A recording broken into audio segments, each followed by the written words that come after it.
Hey everyone, welcome to Seeking Witchcraft. Today is a special edition episode. We're going to be talking about Mabon, which we're gonna have some words on this, and why Mabon is not actually what you think it is. So to talk about this, I have on somebody who's been on the show before. I have Seamus. So welcome back, Seamus. Thanks so much for having me. We're going from the gaze to scholarship, which I love. Do you want to? So for people who haven't listened to your previous episode, do you want to give a quick introduction about yourself? My name is Seamus. I run a coven in West Hollywood, in Los Angeles, and I dislike bad scholarship. Cool.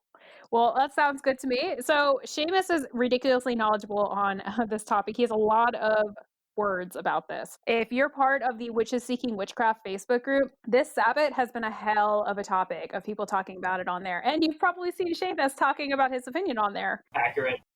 Yeah. Seamus, you want to just go ahead and jump right in and start us off? Yeah. So I want to posit this. Like the first thing I want to say is that I'm not the most knowledgeable person on the planet about this. I just know enough, and all you need is to just know enough. That's all anybody needs, and you should always be open to learning more about basically any topic within witchcraft. Because why would you want to know more about exactly what you're doing, right? So the first thing that I did when I wanted to really understand this topic was, I mean, there were several things, right? But one of the most recent things that I did, is I actually talked to a friend in Wales, and I was like, "How do you pronounce this like ridiculously Welsh name?" And he told me, and it's Mabon. So for literally the first time in my speaking career, and I will fully cop to this because I'm also an American, I'm going to refer to it as Mabon, right? And we're in America. We don't speak Welsh. We don't speak Irish. We barely speak English. We speak American, right? So we're just going to acknowledge that people will have American pronunciations and American ways of saying things, and that's fine. But when we get into the meat and potatoes of it, Mabon is garbage. And here's why. Dun dun dun. Dun, dun, dun. So one article that I recommend the most because I feel like it's the most clear, concise, and just pithy way of describing exactly how all this happens is an article that is posted online. I believe it originated as what I'm referring to originated as a Facebook post, but it is actually an excerpt from a book called Autumn Equinox by Anna Franklin, published by Lear Books, and they took an excerpt of it and put it on their Facebook page. And the name of the article is "Don't Call Me Mabon." Sorry, don't call me Mabon, right? And so if you just Google "Don't Call Me Mabon," you will literally find this article, and it's 100% worth reading. And I'm literally going to read from it to you right now because it's the best summation of it that I've heard thus far, right? So what Anna Franklin says, she says the name Mabon as a term for the neo-pagan festival of the autumnal equinox, along with the Saxon term Letha for the summer solstice, was introduced in 1973 by the American witch and writer Aidan Kelly. He was born in 1940. His blog for the 21st of September in 2012 explains, and these are his words, "Back in 1973, I was putting together a pagan craft calendar, the first of its kind, as far as I know, listing the holidays, astrological aspects, and other stuff of interest to pagans. It offended my aesthetic sensibilities that there seemed to be no pagan names for the summer solstice or the fall equinox equivalent to Ostara or Beltane, so I decided to supply them." So literally what you're learning here is that the names Mabon and Ostara are literally coming up because because it offended somebody's aesthetic sensibilities that they were just being called the equinoxes. That's it. That's why these names exist. So he continues and he says, "I began wondering if there had been a myth similar to that of Kore in a Celtic culture." Kore being, I think, the Roman name for Persephone, right? "There was nothing very similar in the Gaelic literature, but there was in the Welsh, in the Mabinogion collection, the story of Mabon ab Modron, which translates to son of the mother, just as Kore simply meant girl, whom Gwydion rescues from the underworld, much as Theseus rescued Helen. That's why I picked Mabon as a name for the holiday." So if we stop there, we realize that Aidan Kelly's thought process was at the time, I'm associating the season of fall, the season of the autumn, with the story of Persephone, known as Kore, right? And I don't even know if I'm saying Kore right. It could be Kore, I have no idea. But basically, You are. That's how you say it. So he's basically like, if there's a descent myth, it has to do with the fall, because in the autumn, Kore went into the underworld, right? Hades, or Pluto in that pantheon, And that's why we have the autumn, because the earth goddess mother, Demeter, is like, weeping for her lost child, and she refuses to bear fruit. Right? So he's basically saying that any descent myth now suddenly is associated with autumn just because Kore's descent myth was associated with autumn, which is like fallacy number one in this process. Right? So then when we look at it, when we want to see why the name of Mabon for the autumn equinox is an appropriate one, we need to examine the actual tale of Mabon, right? So when we look at the literary sources, there's a character called Mabon he's a minor character, right, found in the Mabinogion, and I'm literally quoting from this article. The Mabinogion is a collection of 11 or sometimes 12 Welsh prose tales from the Middle Ages. This figure is called Mabon ap Modron, meaning son of the mother, which has led to speculation that his mother, Modron, may be kind of cognate or similar to the Gaulish mother goddess Matrona, right? And like the crappy thing about the Gauls and the Celts is that a lot of what we have written down about them either comes from extremely Christianized sources later on in time, or it comes from the time when the Romans encountered them, because these are all kind of Celtic tribes. And the Celts didn't really write anything down, so the Romans recorded whatever they had about them. And that's where a lot of this comes from, right? So the Mabinogion is a collection of medieval Welsh stories which would have been recorded by Christian monks. They don't seem to have been very widely known until they were translated into English in 1849 by Lady Charlotte Guest. Basically, no one in the English-speaking world knows about them until about 1849. So this whole idea that Mabon is this ancient festival is completely untrue. Right? Or at least the idea that that name is associated with that festival is totally untrue. That name is associated with that festival in 1973. So the next task is to look for Mabon ap Modron, who is in this literature, right? And so his story is that he was imprisoned in a watery Gloucester dungeon. I don't know how they say that word. Arthur's cousin Mabon has been taken from his mother Modron when he was only 3 nights old, and no one knew whether he was alive or dead. Right, so a bunch of the story goes on, and a bunch of people are looking for him because they have to fulfill this like crazy tasks that are basically impossible. And they go from one animal to the other, to the other, to the other, and it leads them to the great salmon, whose name is extremely Welsh and I can't pronounce. It's something like Lyn Louis, right? Oh, Jesus. So the salmon of wisdom, the great salmon of wisdom, recalled hearing of Mabon and told them that as he swam daily by the wall of Caer, and I cannot pronounce this word, Caer Loyo, he heard a constant lamentation. So the salmon took 2 of these dudes upon his back to the castle, and they heard Mabon's cries bewailing his fate, right? Mabon could not be ransomed, so seeing that force was the only answer, the knights fetched Arthur and his warband to attack the castle. Riding on the salmon's back, Kai broke through the wall and collected Mabon, both fleeing on the back of the salmon. So freeing this guy was basically impossible because it was like this whole like riddle and all this other stuff. So they basically get this guy back, which is great because he's Arthur's cousin. Right? So then you fast forward a little bit. So Mabon is named as one of the 3 exalted prisoners of the island of Britain, stolen when he was only 3 days old from between his mother's side and the wall in one translation. So let us suppose, is what Anna Franklin writes, let us suppose for a moment that the god Maponis and the literary hero Mabon are one and the same. We must remember that all the evidence points to Maponis being the young sun god, his youth meaning that he would represent the morning sun or the sun newly reborn after the winter solstice. And these are 2 different names for like the same term, meaning the sun, right? And so when you have a divine person who's playing the role of the sun or the son of the mother, right? There are different terms, different titles, whatever. But Maponis and Mabon are basically cognates here, right? So he's a young sun god, his youth meaning that he would represent the morning sun or the sun newly reborn after the winter solstice. His theft from his mother after 3 days would make sense in this light. The 3 days being the 3 days that the sun stands still at the winter solstice. So his whole myth, everything about his birth and his theft and what he represents is all about the winter solstice. So the idea that his name is being taken for the autumn equinox is a little bananas. By a little bananas, I mean it's a full Donkey Kong video game. Just a lot of bananas, right?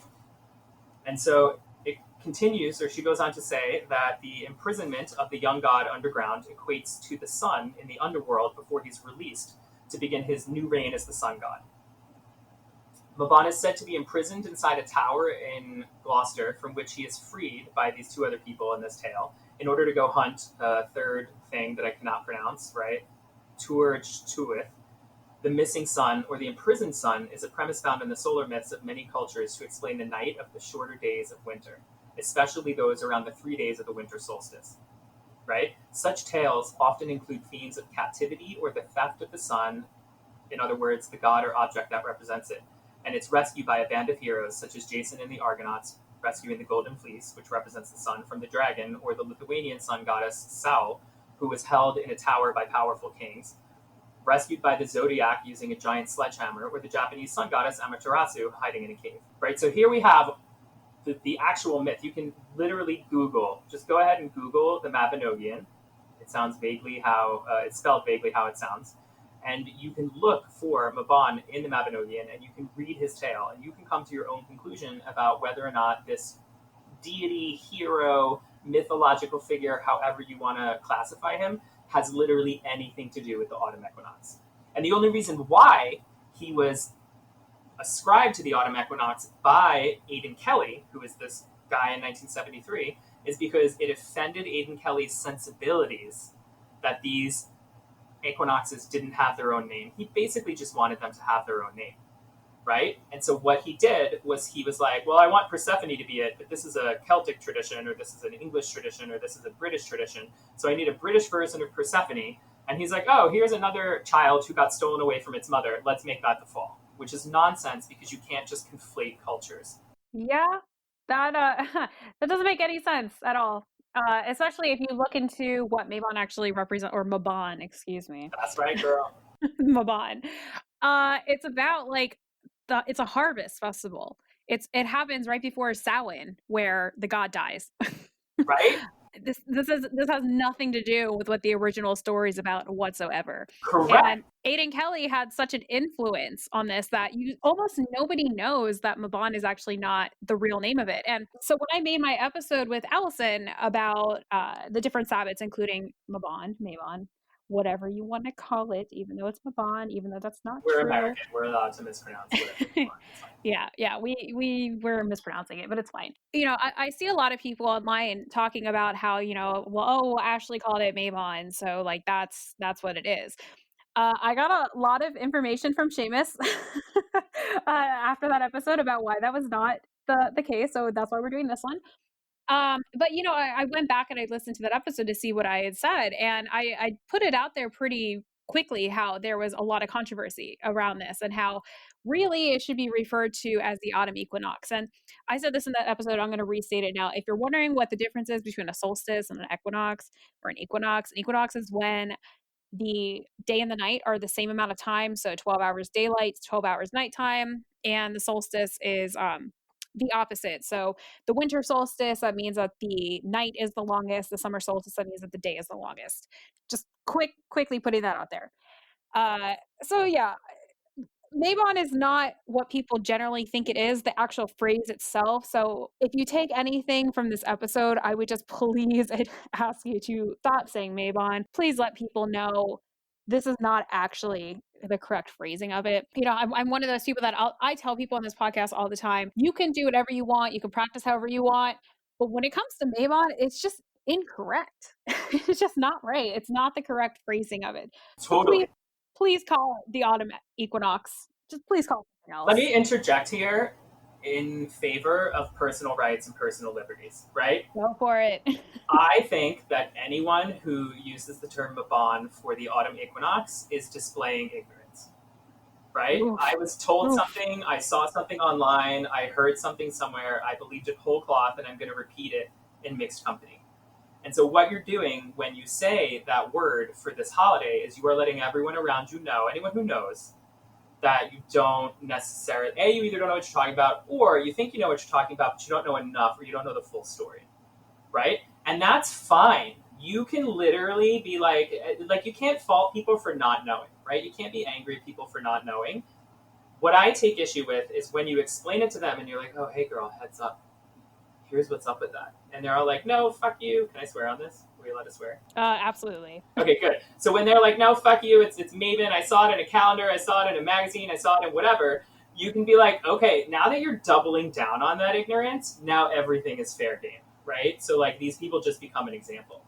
If you hear all of this and you research the term and you look at the mythology and you see where it comes from and you figure out where it entered the craft and you figure out why, randomly there was a confluence of events where one person ended up being in a spot to put this out there in a way where like nobody knew, and then it just spread from there, If you want to just accept that wholesale and roll with it and think that that's legit, go ahead, do it. You are allowed to. But you're going to have to be ready to fucking defend that shit and to explain that shit and to say, I just don't care. And if someone just doesn't care, cool. That's fair and you have that right.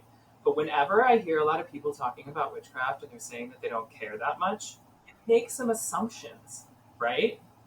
And I get it. Some people feel the cat's out of the bag, it's already been tainted, it's irredeemable, it's too late, right? Case in point, the blue moon is not the second full moon in 1 month.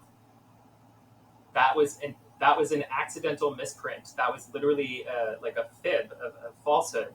That was printed in like a farmer's almanac way back in the day, and it became popular concept. So language does change over time based on its popular use. Right now, thanks to the Kardashians, the word literally also means figuratively, and all language no longer has meaning. Cheers. Have fun with that. Right?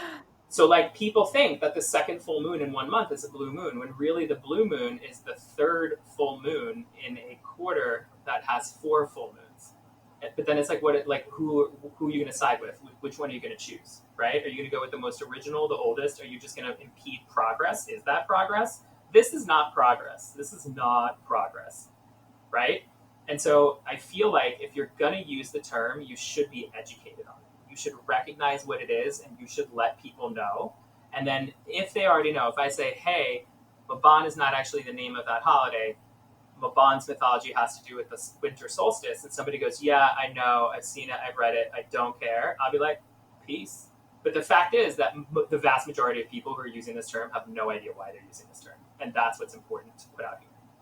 And this also ties into Litha or Litha too, which was briefly mentioned at the beginning, but Yeah, but at least in that case, like, he pulled from something that had like some tangential like relation to the truth, right? Like Letha was the name for, I think, like June and July in either Gaelic or like some Celtic language, right? So it's like, all right, you want to take the name for the month that the actual holiday occurs in, or even the month next to it. Cheers, let's get a little loose here, but it still means summer, right? So like, fair, that one at least has a little like cognition behind it and not just grasping at straws. But Mabon is a mood, and it's not a good one. yeah, so now everybody knows, and I hope that you can take this information and spread it. And you don't need to be able to, or you don't have to be able to recite every single thing that Seamus just said, that entire story. All you have to just take from this is that some guy somewhere was like, you know what? I want this to have a name. This is a cool story. Let me take this name and throw it on here. Oh my god, girl! But do you want to get into it? Do you want the real tea? Yes, please, Do you want please the share the real tea. actual, honest to God's tea? My cup is ready to be filled. And here is the point where I am going to freely admit. I'm going to freely admit. I feel like the discussion that we have just had, the conversation that we have just had, the facts that we have laid out, the statements, all stand on their own. I think that they make more than enough case to not use the term Mabon for the autumn equinox. I think that up until this point, everyone has more than enough information, and that is enough.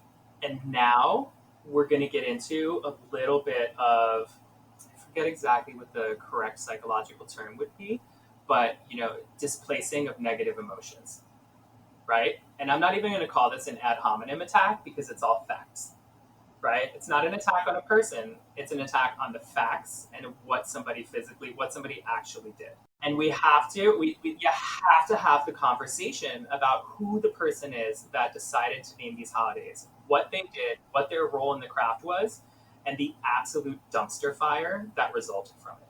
And you know what? This is about to be educational as hell, because if people are looking seriously into Wicca, they are bound to come across this name. And that's fair, right? And if you are just a pagan and you don't identify as a Wiccan or a witch, cheers. You can tune out now. Please subscribe, do whatever you need to do, right? You don't give a crap about Wicca, but you all know you do. You know you want the tea. Everybody knows that they want the tea. The tea right? is pretty hot. I would recommend sticking around to listen to this. And so here's the tea. Is that in 1973, a guy named Aidan Kelly coined these terms, right? He was an academic. He studied paganism. He decided he was going to write these things, right? I'm going to read to you something that was posted to an online forum in 1995. This is when the internet was young, girl. This is when you had to pay by the minute just to be on it, right? Like, this was like dialing a 1-800 number, but you were addicted because you got to talk to people in the world that you didn't know, and people formed such friendships, right? And there was a news group called alt.religion.wicca, which I don't think still exists, but you can probably find things quoted from it online if you sleuth hard enough. So I'm now going to read to you a statement put out by the high priest who initiated Aidan Kelly into the Gardnerian tradition. Dun, dun, dun. Dun, dun, dun. I'm not going to name him. You can figure it out on your own. But he says, I am the high priest who initiated Aidan Kelly into the Gardnerian tradition. I administered the oaths of secrecy which he swore. I explained the meaning of these oaths to him myself. In my presence, Aidan swore the standard oaths, which forbid him, and this is what we all swear, right, is that you basically can never reveal any of the like secrets of like initiatory Wicca, like nothing that's oath bound. You can't reveal any of that information except it be to another initiate, right? Like you have to know that if you're going to talk about it, the person has to have already been initiated, right? Aidan was specifically told that this meant that if a version of a Book of Shadows text, meaning any part of the Book of Shadows, had been published, then that version could be quoted publicly. And all of the actual texts of the Book of Shadows have not been published. It certainly had not been published in 1995, right? So, for example, as an initiate, he writes, as an initiate, I can publicly quote any of the multitudinous versions of the Charge of the Goddess, because there's like 7 bazillion versions of the Charge of the Goddess out there. It's one of the most seminal Wiccan texts, and it's amazing, and it's beautiful, and literally everybody should know it. Everybody should have it read, and like everybody should memorize it. It's wonderful, right? So he says, so this high priest says, I can publicly quote any of the multitudinous versions of the Charge of the Goddess except the version in the Book of Shadows. You just don't quote from the BOS at all, right? So this high priest goes on to write, unpublished BOS material and oral tradition / instruction was specifically protected. Aidan broke this oath and published explanatory material from the BOS and Gardnerian oral tradition. Aidan Kelly is an oath breaker.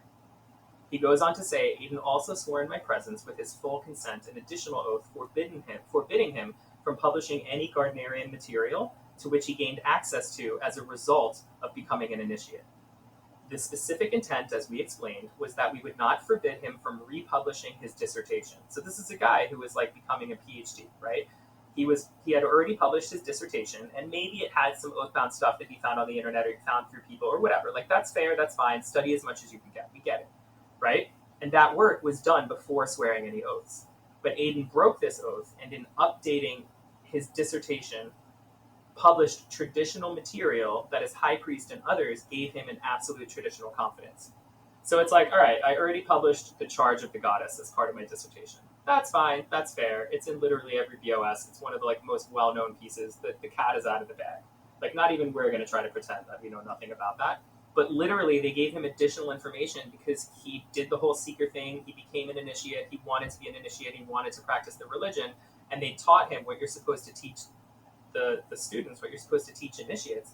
And then he went and he updated his dissertation with even more information that he had learned to be submitted to like, you know, a review board of like PhDs and then to be published and probably put in like the Library of Congress. So he broke his oath in updating the dissertation, including published traditional material that other people gave him an absolute traditional confidence. And his initiator goes on to say, Aidan Kelly, again, is an oath breaker. Additionally, the oath is interpreted, so the oath that we all take, right? The oath is interpreted by everyone. There are very few things that every Gardnerian agrees on. Very few. Precious few. And like the debates and the fights and all the shit go on forever about what it is that we all have in common. But the one thing that we all acknowledge, the one thing that we all recognize, and it was explained to Aidan Kelly at the time, is that we are forbidden from exposing any closeted witch. And we are forbidden from exposing the identity of any witch, period, to anyone, whether they're closeted or not. Right? If somebody has a book published and they're a known Gardnerian, I'm technically, while standing next to them at their own book signing, not supposed to be like, hey, that lady's a Gardnerian. You're just not supposed to do that. Are they going to care? No. If you're at a book signing for their Gardnerian book where they identify as a Gardnerian author, cool. But you're never supposed to out anyone else. And so when it comes to people who are not out, you absolutely should not out them in any way, shape, or form, right? So his high priest says, Aidan broke this oath in publishing the names and home addresses of witches given to him in the strictest confidence, information that had never before been published, exposing these individuals to financial and physical danger. And this is true. There were people who in like the 80s or maybe it was the 70s, I don't know, lived in the Bible Belt and suddenly were outed with their names and their addresses as witches in a publication. And they had to move. People got like death threats, people got like harassed. It was like bad, right? Because when the Bible Belt finds out that there's a witch in the neighborhood, you can imagine what happens in 1980 or 1990. I just don't understand, like, what's first. I mean, there's a lot of things wrong with this, but like, why the home addresses? Like, what was he hoping to get from that? Because in order for your dissertation, in order for your academic text to be like valid, you have to have studied actual human beings. Oh, that's true. You can't be like Gerald Gardner, who had no fucking real degree, and be like, the witches I talked to said this, and this is what the witches do, and that's what the witches do, and never name them. You have to be like, these are my study participants, these are my like people that I studied, this is what they did, here are their names and their addresses, I'm studying this community, this religious group, this whatever, this church, temple. Like, he needed all of this to back up his academic career. And so he literally went for it, and he just sacrificed the privacy, broke his oath in order to further his academic career, right? And so his initiator writes that it was for this reason that the Covenant of the Goddess, which was a huge organization in the 70s and 80s and 90s, stripped Aidan of his ministerial credentials. Aidan Kelly is an oathbreaker. For these reasons, Aidan Kelly is not welcome in the Gardnerian community. He has been specifically banished from his parent coven. For similar reasons involving secrecy and oath-breaking, he has been ostracized from the Nerud and Fairy tradition communities. Nerud is a new Reformed Orthodox order of the Golden Dawn, which is basically a Wicca version of the Golden Dawn that Aidan Kelly helped form at a university somewhere. I forget if he was in college or if it was after he was in college or something like that. His own group threw him out because of what he did. Because that's how seriously everyone in the traditional craft community takes the identity of other witches. So then it comes into the question of Aidan Kelly is an oath breaker. You know, he did all this stuff. So even if there are things online that are quote unquote from him, can you really trust that he's actually putting out whatever he has out there? Can you Same, really trust that that's the thing? yeah, I mean, yes and no, right? Like, obviously, we have the reasoning behind it. He literally said it offended my sensibilities that they didn't have a special name, and so I grabbed one from literally the middle of nowhere. So, like, cheers to that, right? That's the kind of scholarship that we're like talking about here. But then B, when you're looking at the source of this thing, it's like, do you actually want to perpetuate something that was done, created, like conceptualized by somebody who went on to damage almost irreparably the craft community? Yeah, the answer to that is no. And that's a decision for everyone to make. And I don't know him. I've never met him. I was born in 1981, right? So in 1973, I was not in existence. All I have is what I have to go on based on the information I've learned through the community, but also the information that I've learned online and through researching witchcraft and learning as much about traditional Wicca as I can, right? And luckily, I have access to these really old records of what went down back in the day, literally before I was born. That's what's going on. So you have this two-pronged thing where not only is it bad scholarship, but it was done by a bad scholar. You know, this whole thing is making me think. I just posted an episode with Thor the other day, and we talk a little bit about how if anything were to ever get published online that's personal or like part of an initiatory tradition, that does not translate to how it is in person. It's completely night and day. Correct. So people can read about whatever they find on the internet. Some of it might be true, some of it might be totally fake. We're not going to confirm or deny any of it. But either way, it's just important to know that whatever you're seeing on the internet is not going to translate the same way in person. So it almost doesn't matter. It doesn't really matter what's on there. Right? I could hand you 2 pages of a Gardnerian ritual, and you could do it to a T. Will you understand it? No. Will you understand why you're doing certain things? No. Will you understand what else you're supposed to do while you're doing those certain things? No. Will it look Gardnerian? No. Will it feel Gardnerian? No. Is it Gardnerian on paper? Yes. But that's it, right? The spirit of the craft comes from the witches that practice it and the way that we're trained by each other. And that's, a lot of what people are missing. And beautiful things have happened from information about traditional craft that have gotten out into the public, and people have glommed onto it because they didn't have access to initiatory witchcraft, and they have just rolled with it and created their own bootstrap traditions, and that's fucking beautiful, right? But they're still saying Mabon. Yeah, they're still saying Mabon. Because they don't know, and we want them to know. This is one of the secrets of the craft that we're willing to release, girl. Hot off the presses from 1973. It is 2020. Okay, it is the end of the world, and we want you to know before we all die that this is garbage. Oh my gosh, yeah. So I'm hoping that people listening to this episode will hopefully listen to it before they start celebrating Mabon, or hopefully the autumn equinox. But even if it's after, I just hope that this sticks with some people. I hope at least one person just takes something from this and starts calling it the equinox or just Yeah, autumn. but also, if you're gonna double down and be like, I don't care, tits, good for you. But you better not care after knowing the whole story. If you hear the whole story and you still don't give a shit, amen, America. It is 2020. Live your life, right? But it's these people that don't know, that have no idea, and they're like, people hate change. People don't want to change. Well, I learned it as Mabon, and it's in this book, and so I'm not going to question that. And it's like, honey, a human being wrote that book, probably in like 2011.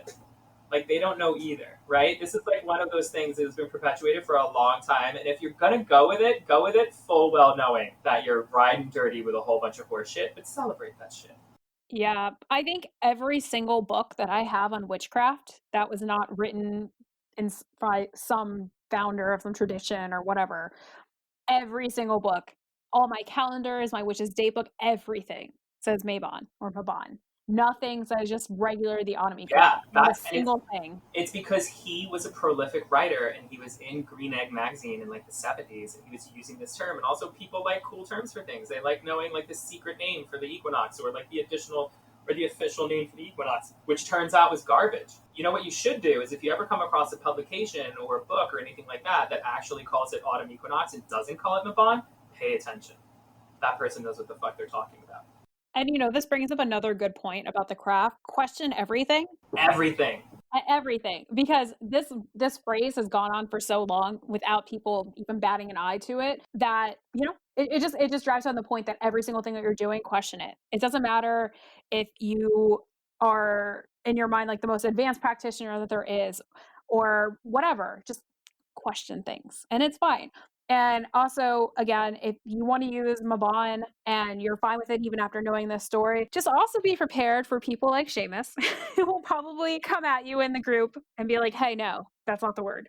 Listen, I'm not going to come at anyone directly. I'm just going to leave a comment that says that, I like to not walk into a puddle full of shit and I call it the autumn equinox. And then a bunch of people are going to get mad at me and tell me that I'm being rude. And I'm going to be like, I'm rude for a cause. I'm basically Robin Hood. He might be seeming rude, but he means well. Mostly, that's true. Do you have any final words about anything? No, I'm just super excited that a lot of people are listening to a podcast about seeking witchcraft. I was literally in your shoes a long ass time ago, and I miss those days. Everything was still so fucking magical. Everything was still shiny. Enjoy it, you guys. Enjoy the shit out of it, because you're in the golden years of your witchcraft right now. Shit can get gnarly. Shit will get weird. Shit will get real, and shit will get different. And you will, be grateful for all of that. But right now, everything is sparkling, and you should live the shit out of it. Yeah, I've definitely had some moments where I'm like, oh, it's getting real right now. This is real. Mm-hmm. But those moments are fun. One more question. If you could give an absolute beginner one piece of information or advice, what would it be? Read as much as you humanly can. Read as much as you possibly can. And as soon as you feel like you've read enough, keep reading. What you want to do is you want to keep reading and you want to look for the conflicting information across multiple sources and be like, everyone seems to agree on this thing. Shocker, they all agree on Mabon, but it's garbage. But also, eventually, you're going to see that, like, oh, this author says this about this thing, and this author says something different about it. Which one's real? And when you start to know enough, when you've read enough, and literally you have to read. Don't just listen to. I mean, this podcast is amazing, but read. Literally read. You have to read in addition to everything you're doing. When you're well read enough to be able to spot the inconsistencies or the conflicting information, that's where your critical reading skills are going to come in, and that's where you need to start asking questions. And that's where you need to question your peers, question people, and ask them what's going on here. And some of them are very cut and dry, very obvious, and other things are like, well, it's a little bit of this, a little bit of that. What do you think? Right? You're going to have to make up your mind. Don't blindly believe everything that you read. Look for the things that kind of don't make enough sense or that people disagree on, because that's where you're going to do the most learning. If you're possibly here thinking, well, I don't have any peers I could talk to you about this. Yo, it is 2020. There are so many groups on Facebook. And if you're in the broom closet, don't want people to know, make a fake Facebook. Yeah. Post on that. What, just piggybacking off that question, is there a book that you would recommend for people to read? Oh God, that's a hard one. Aside from Thor Mooney's book. Yeah, obviously Thor and Mooney's book. But it really just depends on where on your journey you are. Have you read 5 books? Have you read 10 books? Have you read 15 books? Have you read 20 books? Someone who's read 2 books, I'm gonna recommend some really basic stuff, and somebody who's read 20 books, I'm gonna be like, good, time to get into the meat and potatoes, right? So when you're coming in and you're reading Scott Cunningham and you're reading Silver Ravenwolf, that's when you're reading a couple books and you're new and you like these concepts, right? When you really want to get into it, you start reading like Deborah Lipp, right? You start reading the elements of ritual. You start really questioning of ritual construction. When you've read like, 15, 20 books, 30 books, whatever, over how many months or years that takes you, and then you just really get into it, you start going straight to the sources, right? You read The Witch's Bible by Janet and Stuart Farr. You read basically everything Janet and Stuart Farr have written, right? You read Gerald Gardner, you read Dorian Valiente, you read Patricia Crowther, you read, Lois Bourne, you read all of these like known initiates, anything that's written by a known initiate that you want to know about. And I'm speaking about Wicca, you guys. I'm sorry, anyone who's not interested in Wicca and who's here for traditional witchcraft, good luck to you. But yeah, when it comes to Wicca, read like you go from reading the broad, the general, from eclectic stuff, then you get a little bit more specific. And some eclectic people are wildly popular, insightful, amazing witches who could dance circles and circles around a couple of traditional initiates, right? But then when you get to the real solid traditional initiates, like Vivian Crowley, oh my God, Vivian Crowley's book, Wicca, The Old Religion in the New Millennium, probably has a slightly updated title because I read it in the 90s, but that is such a great book for anybody who has questions about how to understand, conceptualize Godhead, how to understand the God or the goddess, how to rectify the fact that you're kind of a closet agnostic or an atheist or an out and about closet, like an atheist and agnostic, right? Like, how does an atheist work in a coven full of people who are polytheists or like monists or whatever? Like, she was a professor of psychology at the University of London. She gives the most amazing like description of how the thought process within a coven works.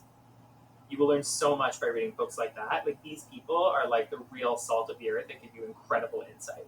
Sorry, I know you asked for a book. I gave you like Oh, no, you're fine. I read part of Wicca by her, but the version I had is it's an older version, so if it doesn't have an updated title, I don't know. I think it might just be Wicca, the old religion now. Yeah, I'm not sure, but that is an interesting book. I would say don't start with the Witch's Bible. Yeah, Uh, don't. please don't start with that book. It's my favorite. So, It's start literally my with favorite. Wicca by Scott Cunningham, Wicca for the Solitary Practitioner. I've mentioned before the Modern Guide to Witchcraft. If you're interested in that book, I will say when I meant or recommended that book, I was still in my secret group. I have not picked up that book to relook at it now that I know a little bit more about witchcraft. So don't be surprised if in a couple weeks I ever come out with a tweet or something being like, "Hey, just kidding, read this book instead. I don't recommend that one anymore." Oh my god, it's my favorite. It's so good. Which one? The Witch's Bible. Oh, yeah. Come on. If you uh, are fresh out of college and you have just been forced to read 600 dense academic texts, you can go right into this. It's a breeze. yeah, I did the opposite with that. I finished my master's when I was in my outer court, and I was like, I don't want to read right now. That's I'm fair. done. That's I just wrote a understandable. thesis. I'm good. Yeah, yeah. So I was looking for the easier reads at that point. I was kind of Mm-hmm. done with academic texts. Mm-hmm. I've heard a lot about a book by Thea Savin. Thea Savin. Yeah, yeah. Yeah, they have an introductory book I've heard really good things about, so I would recommend that one as well. Okay, well, thank you so much, Seamus, for coming on. I appreciate you, and I'm so happy you came back. Maybe I'll have you on in the future. We could talk about empaths because I know Oh, that's another hot for topic. God's sakes. Could we just call this like opinionated old people going off on the internet? Because that's 100% what that will turn into. I'm not old. Thank you. Okay, no, me. I'm the old person here.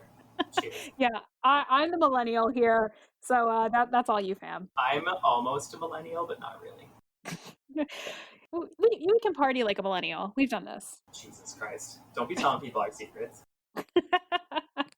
All right. Well, thank you so much, everybody, for listening, and happy autumn equinox. And Woo! we'll talk to you all very soon. Bye. Bye.